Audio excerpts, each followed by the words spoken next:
In front of me is Samsung Galaxy M31, and let me show you how to activate demo mode on the following device. So first of all, you have to unlock the developer options.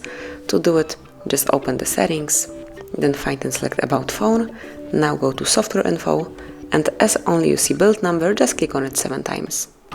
And as you can see, developer mode has been turned on, so let me go back to the previous screen. And right now, here you will notice developer options. Click on it to access it.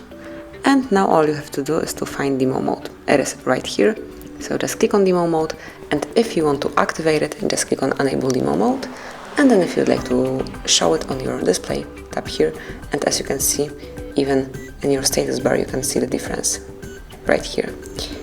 And now your device is in demo mode, you can smoothly use it, and whenever you would like to switch it off, just open it again, and now turn it off the same way, just by tapping on the switcher.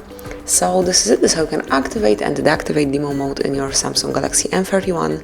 Thank you for watching, please subscribe our channel and leave the thumbs up.